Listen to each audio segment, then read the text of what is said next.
সবুজের পরিবার পক্ষ থেকে আমাদের এই প্রথম স্টার্ট হয়েছে পুষ্প প্রদর্শনী।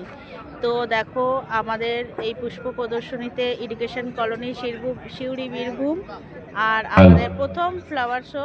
আর আমাদের মঞ্চের অনুষ্ঠান আজ থেকে শুরু, ভিডিও গতকাল আমাদের দেখাচ্ছি। পদযাত্রার তো মাধ্যমে শুরু হয়েছে, কেমন হয়েছে শুনলেন। সবাই বলবে। আমাদের আজকে আমরা মূল পর্বে যাব, যেখানে আমাদের তো এই যে কিছু গুণীজন সম্বর্ধনা আছে। আজকে গুণীজন হিসেবে যারা আমাদের এই প্রেরণার উদ্যোগ এবং ব্যবস্থাপনায় বীরভূম জেলা নৃত্য গান মেলা উৎসব কমিটির পরিচালনায় আজকের এই মঞ্চ থেকে যাদেরকে আমরা সম্মাননা জানাবো, সেসব গুণীজনরা হলেন নৃত্যগুরু বসন্ত মুখার্জি, কীর্তনিয়া প্রভাত কুমার মিত্র ঠাকুর, নানা কালেকশন, গীত গোবিন্দের প্রচারক এবং শিল্পী মাননীয় শ্রী অনাথ বন্ধু ঘোষ, একই সঙ্গে তিনি বাউল শিল্পীও বটেন, আমরা বলতেই পারি।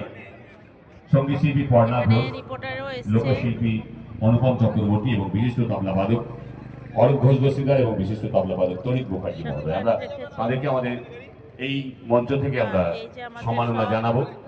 এবং তারপরে দ্বিতীয় পর্যায়ে আমাদের কিছু উদ্বোধনী অনুষ্ঠান আছে। আমাদের বাঁদিকে একটি ফ্লাওয়ার শো আছে, পুষ্প প্রদর্শনী, যার আয়োজনে আছে সবুজের পরিবারের সদস্যরা।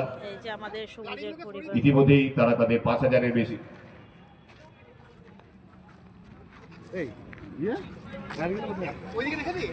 একটি অনুরোধ আপনাদের করব, এ বিষয়ে আপনাদের বিশেষ সচেতন থাকতে হবে। এটি কিন্তু আপনাদেরই সচেতনতা। যত্রতত্র মোটর বাইক সাইকেল দাঁড় করে রাখবেন না প্লিজ। এখন থেকেই বলছি, আপনার সাইকেল মোটর সাইকেলগুলি নির্দিষ্ট জায়গায় রেখে তারপরে এই জায়গায় প্রবেশ করুন। প্রতিটি অনুষ্ঠানে এই কথা মঞ্চ থেকে বারবার আমাদের বলতে হয়। আপনারা ভাবেন না যে আপনাদের গাড়ি এবং মোটর সাইকেলগুলো এমন জায়গায় আপনারা রাখেন যাতে অন্যের অসুবিধা হয়। পুষ্প প্রদর্শনীর সামনে বেশ কিছু বাইক সাইকেল দাঁড় করিয়ে রেখেছেন, প্লিজ রাখবেন না।